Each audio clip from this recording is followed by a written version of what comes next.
Welcome to Executive Access, your home for real talk with industry leaders. I am your host, Jamie Tazi. Today, I am speaking to Mark Fava, Corporate Vice President at Boeing. He's an author, a speaker, a former aviation attorney, and a naval flight officer. Just last week, he published his first leadership book entitled Lessons from the Admiral, Naval Sea Stories for Leaders, aimed at aspiring leaders in any profession. We discussed several leadership lessons that he learned as an aide to the Admiral and some of the missteps that he experienced along the way that were super interesting. We talked about a myriad of topics, including work-life balance and leading by example. I really appreciate this book that Mark wrote, what he's putting out there for leaders of all levels, and especially those leaders on their way up. Let's dive in. Well, welcome, Mark. I'm so happy to have you here on the Executive Access podcast. Great, Jamie. It's great to be here. I really appreciate it. Well, you walked in the door today, and we had met via Zoom, but this is the first time we've met in person. Correct. And I was like, hey, let me give you a hug. And I was thinking, I'm like, that's unusual for me, but I think it's because I just read your book. I'm so excited about it. It's called Lessons from the Admiral, Naval Wisdom and Sea Stories for Leaders. Yeah, it's funny because that's the hardest thing for a first-time author is to put herself out there and really say, okay, here it is. What do you think? So it's just great to see you with that reaction. Hey, I want to hug you. So I loved it. I loved everything about it, and I'm excited for you. So the book comes out end of January, which is right around when this episode's going to drop. Great. So, and I just loved it. So congratulations. Thank you. I was saying that there are two kinds of people, those who say they're going to write a book and those who actually do it. So congratulations to you. And we're going to talk about some of the lessons in here today. Good. But first, I love to start by asking all my guests what the old growth mindset question. What have you been doing lately to learn and grow? I have a feeling some of it might have to do with what's going on with this. Well, it definitely is. For 24 years, I was in the Navy Reserve, so that was my hobby, and that took all my time. 5 or 6 years ago, actually, it's been longer than that. I retired from there, so I had this nice vacuum of space, and I decided at that point I would go back to what I love, and that's reading and writing and speaking. So that's been the growth lately, really focusing on writing, getting better at writing, and even at my age, learning to speak better as a lawyer. Oh, that's fantastic. And we were just talking right before we started taping here about how you just finished the audio version of the book as well, which has got to be a fun new process for you. Yeah, I mean, it's such a big debate because the publisher told me the cost of doing an audiobook yourself, recording it yourself with a subcontractor, or having professional talent read your book is about the same. And I said, well, why would I let anybody else read my book? It's my book. And I'm sure there are people that could read it a lot better, but it was such a challenge and it was fun just to go through the whole thing. And then, like you said, just to learn the process. How is that done? Oh, that's excellent. That's excellent. So, we met because of the book and, I read it and I have my autographed copy now. So thanks for that. But tell me a little bit about why you decided to write this book. Who's it for? Yeah. And why now? Yeah. So I decided to write the book because it's been a lifelong dream. I've always wanted to be published and never really had the time. And like you said, not getting any younger, and finally decided during the pandemic, hey, why don't I take some of this time and go back to writing? And what I really wanted to do was write about a leader that impacted me 30 years ago. And that was this Admiral when I was an Admiral's aide. And the things that I've been doing since then that have stuck with me over the years. And the why did I want to do it, is just to share those habits with other people because I'm convinced they've helped me become a successful lawyer, a successful leader, both in the Navy and otherwise. So the target audience is, I tell people, anyone who's ever worn the uniform, because hopefully they could get some chuckles and laughs out of my many mistakes. But more importantly, the younger folks, emerging leaders who, like I said, might be young pilots, young lawyers, young managers, or we've talked about, I've given it to my children and said, look, this is what people care about, that you need to read this. That's really the target audience. I love it. And this is where you and I really connected on a personal level, at least for me, is the whole reason I started this podcast was because I remember being early in my career and just being lost as it related to leadership and looking at all the leaders above me and saying, gosh, could I ever be like that? Or they all seem so polished, but nobody was really telling me how to do it. And then I became that senior leader and I looked around and I'm like, man, am I the only senior leader here that doesn't have it all figured out? Yet there's so much pressure to perform, and who the heck are you talking to? So, So I love that you wanted to put this out for early in career leaders or aspiring leaders. There were many times as I read this book that I thought, I'm going to give this to my sons. One of them is already starting internships on his journey. One of them is about to go to college and begin internships. And the lessons in here are just so practical. Yeah. And I smiled at some of them like, yes, of course. Yes, Right. of course we should do these things, but I'm not sure that we always do. So. No, and that's why I like to call them timeless. One of the biggest honors is one of the last officers I work with in the Navy Reserve just about 6 weeks ago became the 3-star head of the Navy Reserve. And she's phenomenal. And I gave it to her as an admiral, and I wanted her to read it. But she has a young son who's a young Marine who's deployed now overseas. And that's the first thing she said after she said, actually, she said 2 things to me. She says, Mark, it's not really like this anymore. And I said, yeah, I know that's not the point. And I put that in the book. This happened 30 years ago, but the lessons are the same. But then she said, I'm sending this to my young Marine son who's deployed. And I said, boy, that was just wonderful for her to say that to me.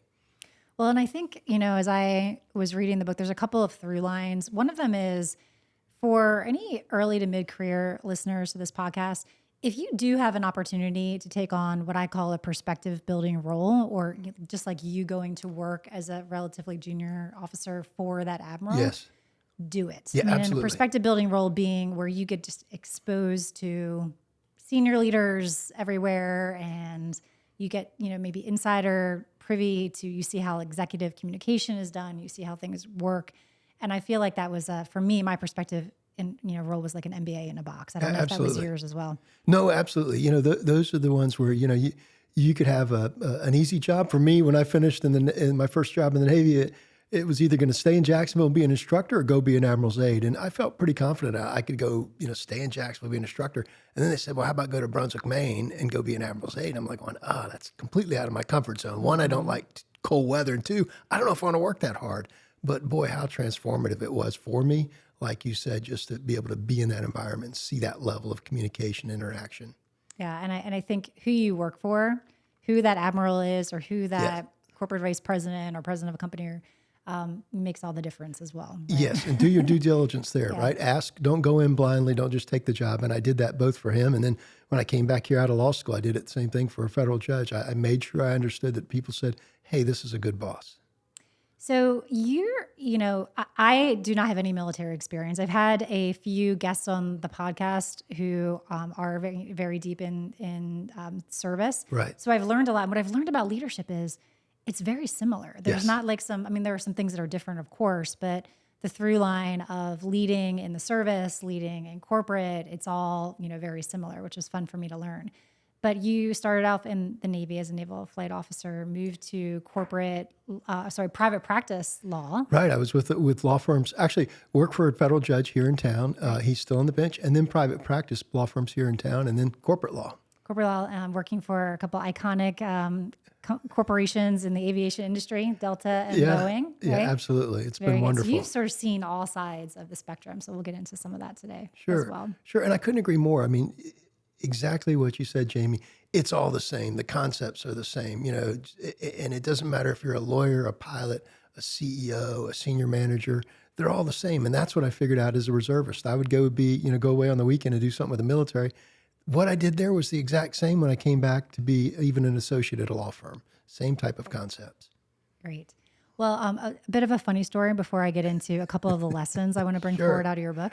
So we were meeting here at 4:00, and at 3:30, one of my conference calls ended, and I said, I better get moving. I need to clean this room up and do what I need to do to get myself ready, because Mark's going to be here at least 15 minutes early, because I learned that about you in your book about scoping things out ahead of time, being punctual. Right. Sure enough, yes, I did not leave myself didn't enough let you time down. because there you were. So anyway, I thought that was kind of funny. So, but I tie that to authenticity, because you talk about being disciplined. That's actually something I would say would be a theme from start to finish of your book. Yeah. Is advice around just doing the hard things and Right. the discipline of setting yourself apart. Am I kind of Yeah, picking no, that up as absolutely. I mean, important? and I say that in the very beginning of the book, and I never will forget this because, and it's something that stuck with me for years. When I got that job, the Admiral said, you're going to do some things that are well above your pay grade, and you're going to do some things that are well below your pay grade. And I need you to do both exceptionally well.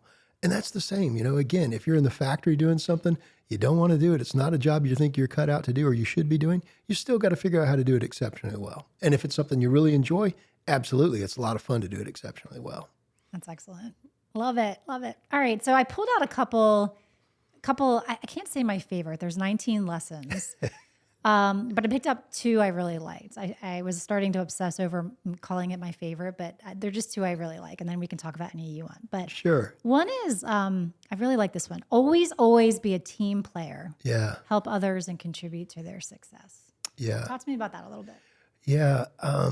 I think it's critical to build trust and relationships if you're in the corporate world or in the military as a team player, as a team member. Because what I say at the end of that chapter is I say team players become team leaders. And I think that's so critical because your relationships with other people, how you act towards other people, how you prop them up. I'm big, and I reference this also. Give somebody a credit. If somebody compliments you and they helped you, say, just be very gracious and say, well, hey, it was really that person. Cover for other people when they have family situations and stuff like that. And guess what? They'll do the same thing for you. So I just think that's critical no matter what business you're in, just to be a team player.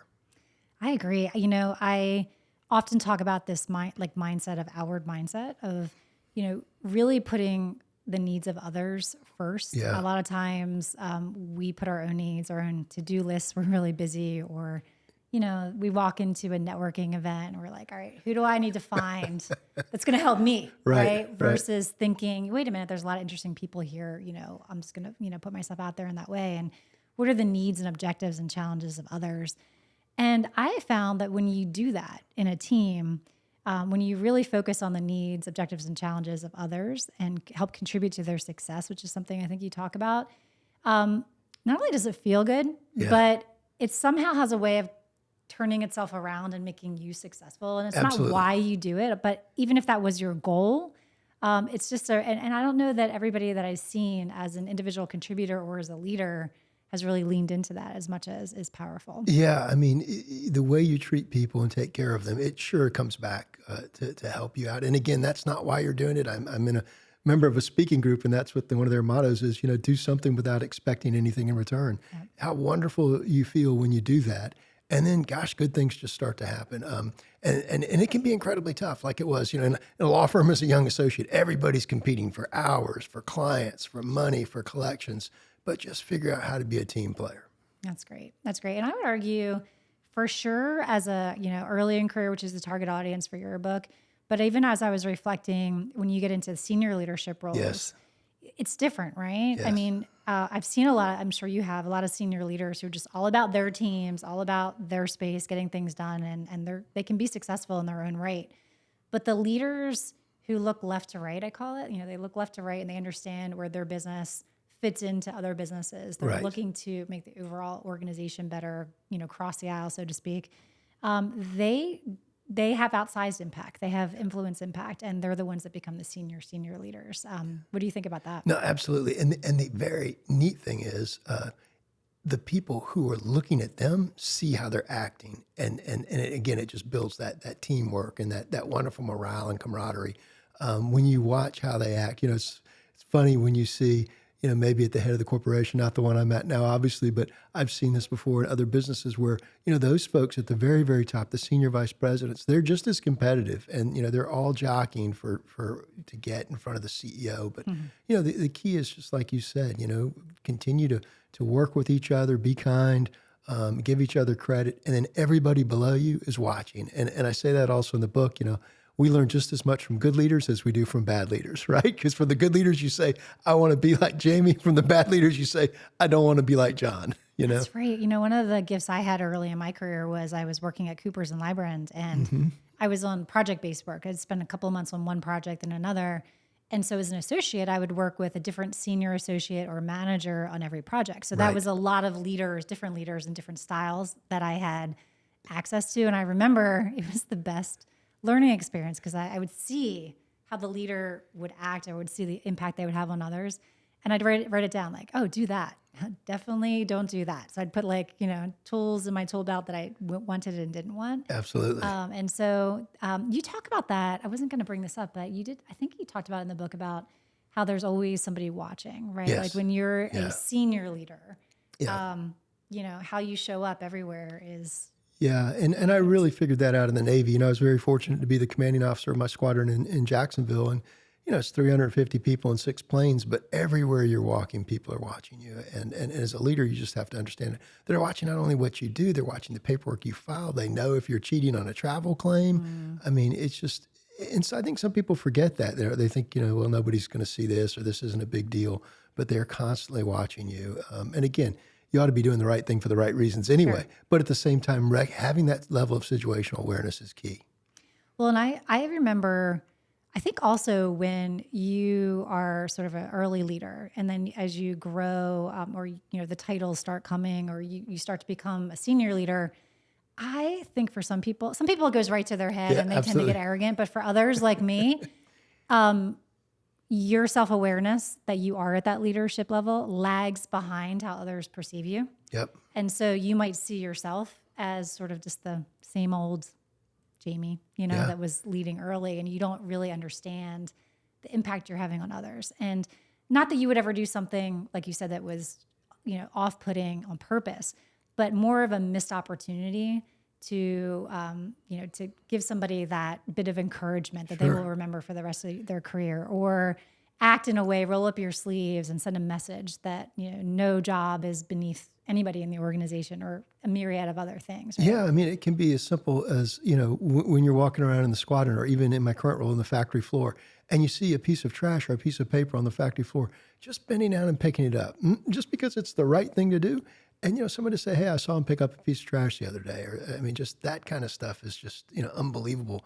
And it's amazing to me that, you meet somebody like that 10 or 15 years later when you're the leader of an organization.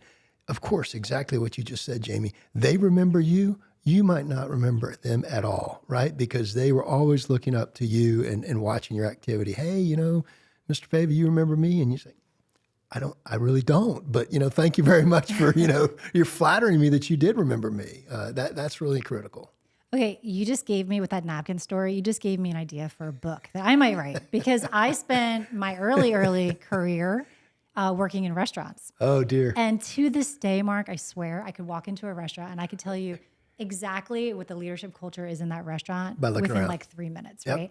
And the thing I always think about is, like, the waiter walks by and a napkin flies off his tray and he doesn't realize. Yeah. And then you watch 7 other employees walk by and not pick it up. the Yeah. napkin. I'm like, yeah, I know all I need to know I call it the napkin theory. Yeah, no, it's perfect. I was just somewhere over the holidays a couple of weeks ago, and same thing. I could tell the place was getting very, very busy, and the manager started doing stuff. The manager went over to the trash can and started, putting the trash together. And I knew it was the manager because he came from behind the counter, and I just, and it was just very refreshing to see, because that was a restaurant that had that culture. They knew that when they got busy, he was going to, step in and help out. That's awesome. So back to this idea of the team and just being aware of your impact. I was thinking as I was reading that teamwork, your brand, that you build as a leader, isn't. I think some people are very deliberate about, like, building their brand on purpose. I actually think your brand is what happens with the way you act consistently over Same. time, right? But I think one benefit. So we've got or if you're early in career, being a great team player enables you. You say team players become great team leaders. Correct. Towards the end of your career, or the phase in your career, it occurs to me too that this is where legacy comes in, right? I mean, Right. and when I left Microsoft, the number of emails that I got from colleagues telling me about little moments that had impacted them, a lot of the things I had no idea, and I was so grateful for. And I wish I had a little bit more intentionality to it, because maybe I could have had an even bigger impact. So Yeah, no, I think that's critical. I just, with the book, it's been phenomenal to see the people that I've known years ago, some young sailors, and one of them sent me an email just over the last weekend, and he said, I pre-ordered your book, and he said, I never will forget how you corrected me when I needed it, and my life would have gone one way, and I ended up becoming a chief in the Navy, which is a pretty significant thing. I had no idea what he was talking about, but I figured I must have taken him to captain's master disciplinary procedure, because he said when I'd done something wrong. And you're exactly right. How does that role you play impact somebody as a legacy, and how do they remember you when you're gone? that's excellent. on this theme of discipline or making mistakes, you also said that one of your lessons was ask for help when you need it if you make a mistake or are in trouble, Yeah. and ask early, right? Yeah. What can you think of a mistake that you made that warranted that type of advice? Yeah, I made many. The biggest one, and I don't know, I might have even talked about it, was at a law firm, right down the street from where we are in Charleston when I was a young associate heading up for partnership. And I missed the filing deadline, which is huge in the legal business, right? I missed the deadline, which is technically legal malpractice. I called the opposing attorney, who is a very, very well-known attorney in town. And the rule is in the law that, you'll be granted relief pretty freely, and the other side will usually consent. And I called him up, and he was also a Chapel Hill classmate of mine. I guess I better stop there because we're going to figure out who he was. And I said, hey, I'd love, could you let me out of default? And he said, I'd love to. He said, but my client would kill me. They don't like your client. They're not going to let me do it. We're going to have to hold you in default. And how terrifying that was, because the firm then had to put the carrier on notice that we had a legal malpractice claim. But I walked down the hall to a partner, and this again goes to a good leader versus somebody who wouldn't take care of me at the time. And I said, I'm in default. And first thing he said was, oh, you know what? It was the cuss word, right? I'm sure. And then he said, call the other side, they'll let you out. And I said, they won't. I've already tried. And then he said, I'll take care of you. Let me do it. You just go, do what you need to do. So there have been plenty of mistakes. And years later, again, when someone would come to me, I would tell them, hey, if you need help, let me know early, because it doesn't get better over time, because we all make mistakes. And what I found is people like you and me, or, if you own up to your mistake, someone will usually be there to help you. You might still be held accountable for it, but someone will be there to help you. Yeah. I mean, big mistakes I can think of in my career are always really painful. 9 times out of 10, maybe 100% of the time, though, the learning and the growth that comes out of that is really positive. But you talked about how the senior partner handled that mistake. Right. Just a couple of weeks ago, I released an episode about bad news has to travel fast in your organization, and how do senior leaders create the conditions for that? Right. Because yes, I think that the advice you're giving early in career leaders is ask for help and ask early. Things do not get better over time. They just smell worse over time.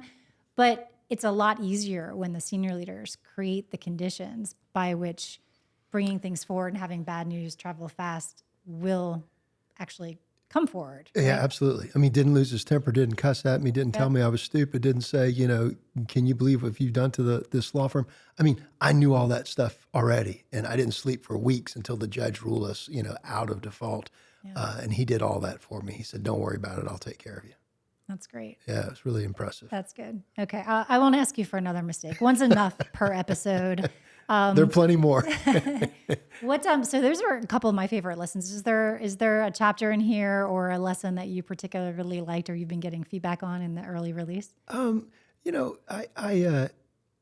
couple. I sort of end with I think it's called Janie's fur coat, when I was asked by the Admiral to, we're getting ready to go on this trip, and his wife is going to travel civilian air. And he asked me to take care of and protect her fur coat. And again, I'm thinking, you got to be kidding me. I've got to take care of all your uniform. I've got to do all this. And now you're telling me I got to take care of your wife's fur coat. And then I just remembered, I said, I remembered how good they'd been to me. I remembered what he'd told me 18 months previously, which was, some things are going to be above your pay grade and some things are going to be below your pay grade.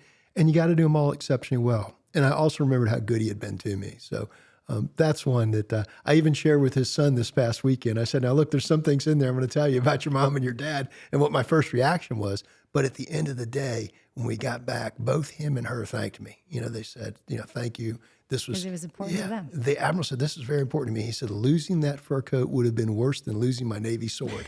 And I said, I got it, right? And anybody that has a spouse would understand that, right? That would not be a good thing to do, because she didn't want to check it and fly with it commercially. So we took it on a military aircraft, and I guarded it with my life. Something similar happened to me a couple of months ago. There was this one really fun sales pursuit that the team and I were working on, and we were in New York, and Spencer Toms, if you're listening, you'll remember the story. We were working until the wee hours to try to get our pitch right. And there were some last minute changes we had to make and everything. So the entire team, we were in a conference room, and there was a point during the day when I was heavily involved in the strategy. But then the last little bit was, there really wasn't a great role for me. But I'm I can't leave. Right. It's shouldn't we all be working like late, And I was a senior person in the room. But I was really hungry. And I'm like, all right, are we all hungry? And so I figured out and ordered and got the pizza and like brought it in and figured out and got it all set up, very, you might say below my pay grade, whatever that means.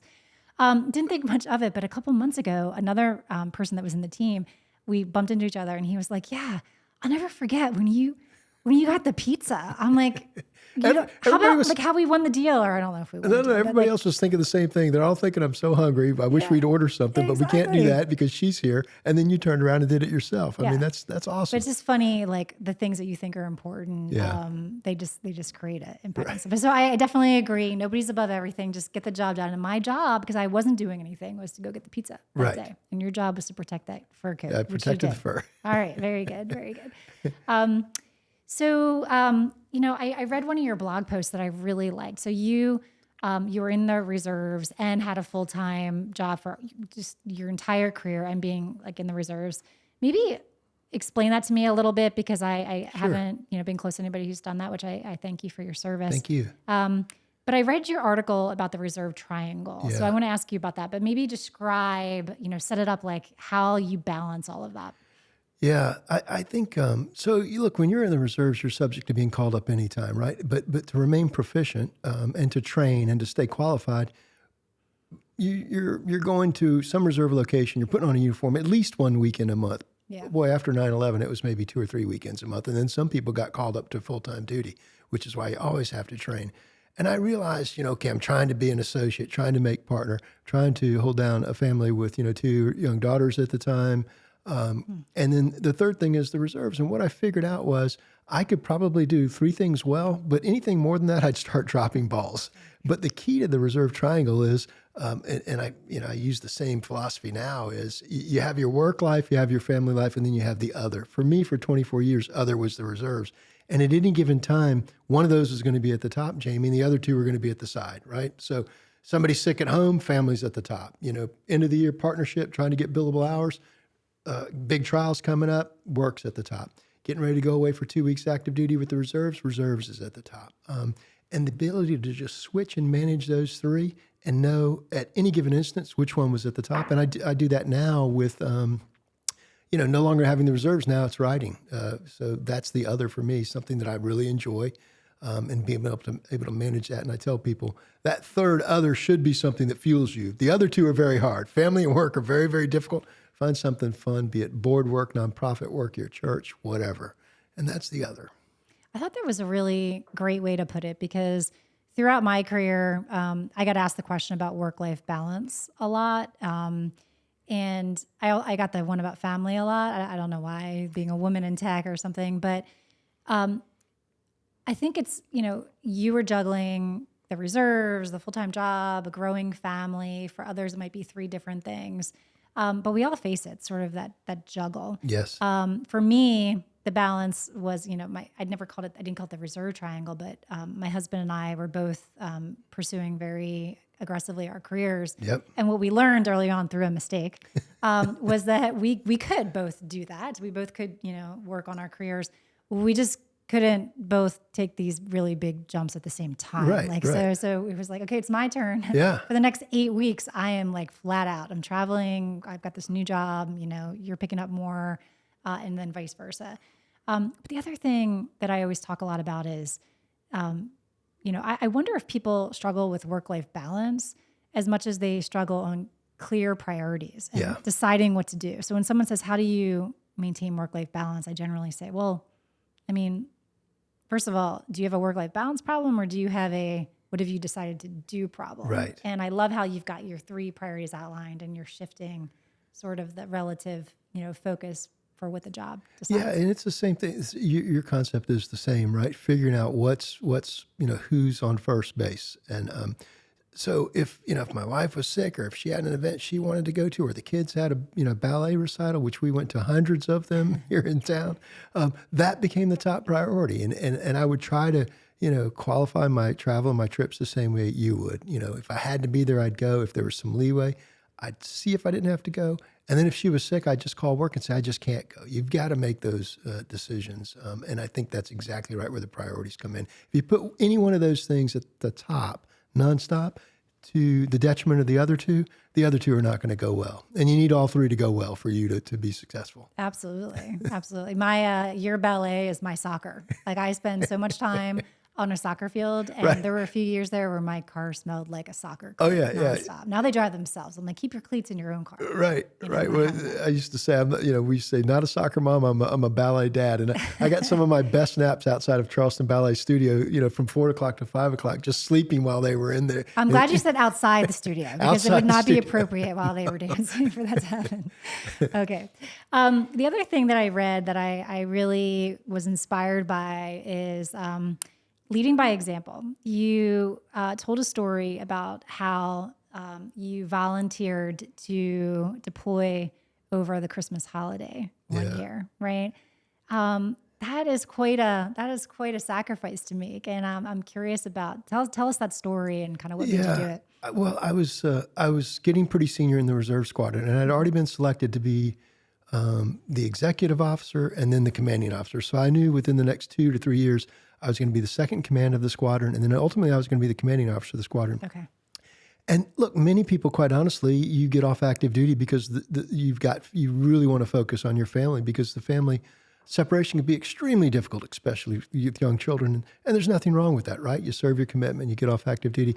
But I just remember, gosh, it would have been around 2002 or 3, I can't remember when, but we got assigned a 10-week period to go down to Puerto Rico to do a counter-narcotics operation with the squadron.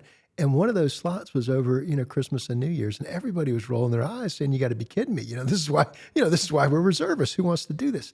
And they needed an officer in charge, somebody to be over the detachment for that 2-week period. And I just went home, and I didn't want to miss Christmas, but then the girls were very, very young. But I went home to my wife and I said, "Look, I think this is something I really need to do. They're not going to know what day Christmas is. We can come back and do it just like birthdays. We can do it on whatever day we want to." And then the next drill weekend, they said, "We still need a volunteer to go." And I said, "I'll go." And boy, you could have, a pin could have dropped in that room. Every head turned, and that was it. We went and we had a great time. The crews flew on both Christmas and Christmas Eve, but I can't tell you the kids missed that Christmas. We made up for it later. Yeah, I thought that was just great, right? So, when you're early in career, you always have an opportunity to lead by example and set yourself apart. And then when you're a senior leader like you were, wow, what a message that sends. Like you're probably your entire unit. Did you call it a unit? Yeah, the squadron of about 350 people. Yeah, the message got out. Like, okay, Mark's here because he volunteered and he wants to be here. We can be here too. Yeah, and that was a phenomenal weekend. That was a phenomenal detachment. And I never will forget this. And a buddy of mine reminded me. We took off out of Jacksonville, like on the December 18th or something. And as we were flying over Key West, air traffic control asked us if we could assist in a search and rescue mission. Well, the answer should have been not really, because we've got, a bunch of people and we're flying to Puerto Rico. But we said, sure, we can. A small Cessna aircraft had gone down somewhere near the Bahamas. And we went down, and for an hour or two, we looked for it, and we finally found it. And, vectored in a Coast Guard Falcon jet at the time, and the gentleman was rescued, and there was nobody complaining after that. I mean, it was the most satisfying mission we'd ever been on, and we were just in transit. And then we'd call up air traffic control. We said, "Okay, we're out of here, heading on to Puerto Rico." Turn it over to the Coast Guard. But everybody who was on that flight remembers that flight.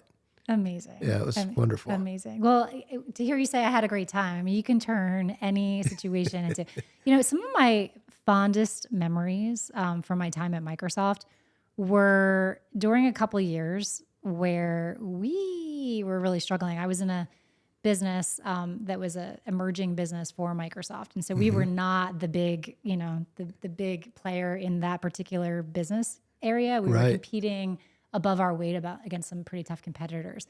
And so we were winning, Mark, but we were losing a good fair bit as well. So it was a tough business, but yet that time was also some of the most fun that we had as well. We brandished sort of our superhero mantra, and we're like, I don't know, if we were just mere humans, we wouldn't be able to do this, but we're superheroes and we're in this together. We just had so much fun, right? Yeah.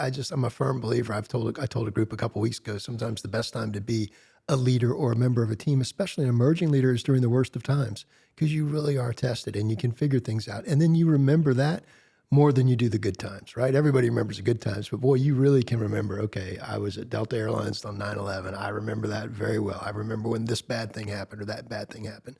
And then I remembered how we pulled through it. That's great. Yeah, you talked a little bit, or we talked about just when bad things happen, Yeah. how you show up is Yeah. really important.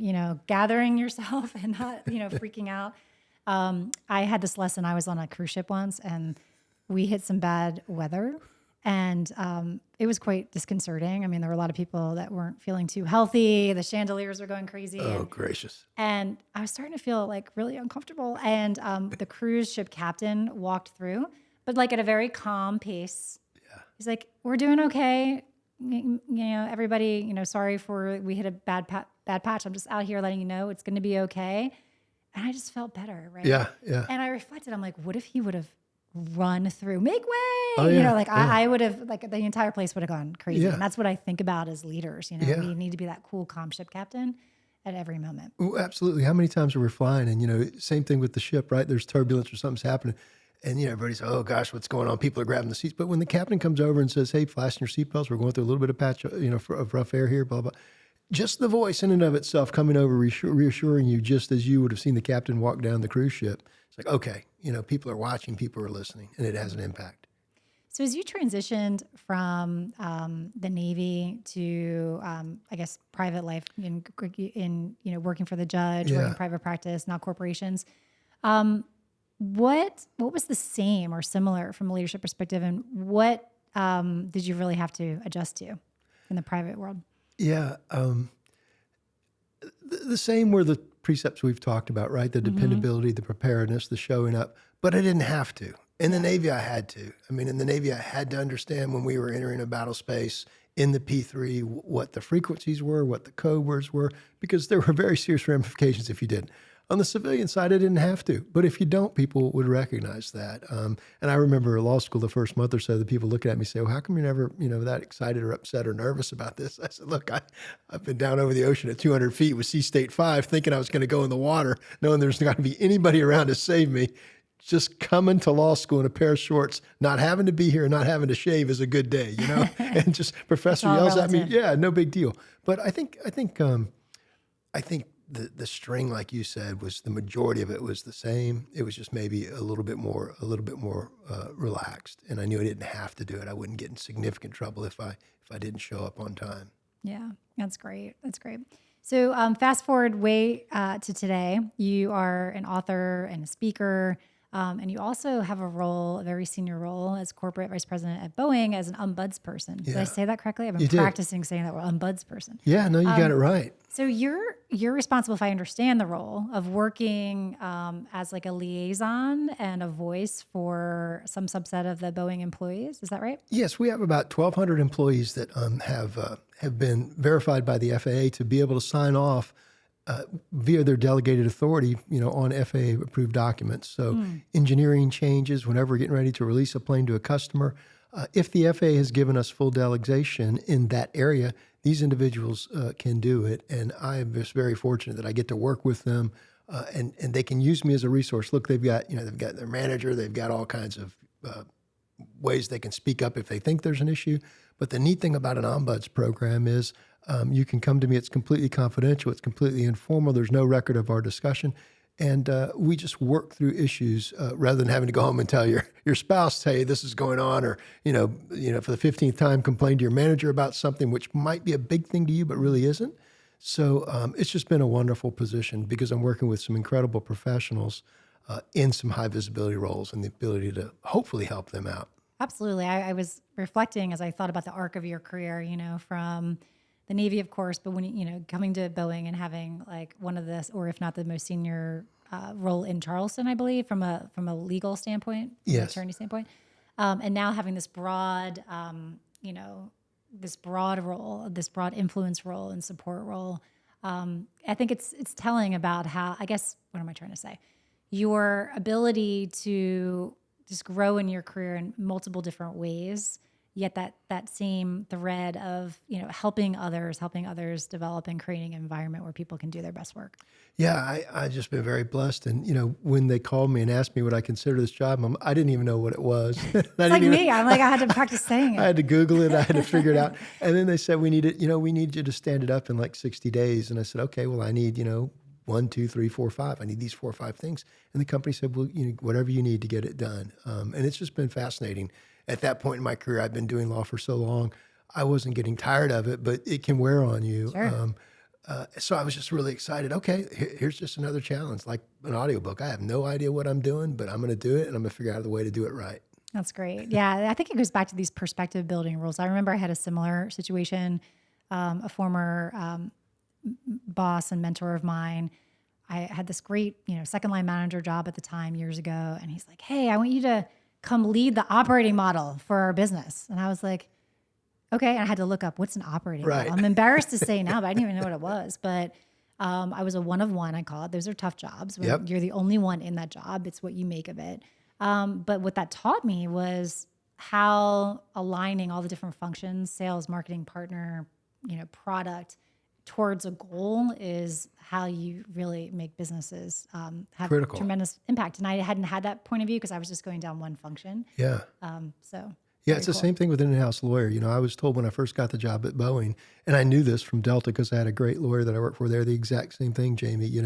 If you don't know the business and you don't understand the business, you're really of no value because how can you advise and how can you have any credibility? So, that's what you've got to figure out if you're going to have that level of credibility. Excellent. So aside from your book, which is going to become a bestseller, I'm just calling it right here. Any other leadership books or frameworks that have influenced you over the course of your career that we can share with our guests? I guess I'll default to the ones I've read most recently. Obviously, Admiral McRaven's book about Make Your Bed in the Morning, which came off of a speech, was, and I sort of align with military folks. That's an interesting one, and the most recent one that I really enjoyed is written by a gentleman named Navy Bob. His nickname was Navy Bob, but he was actually a military attaché for the president and the vice president. And he wrote a wonderful book which talks about leadership, and the title is Beyond the Sea. And I just read that one recently, and it's the same theory about taking over submarines that are that he was a submarine leader.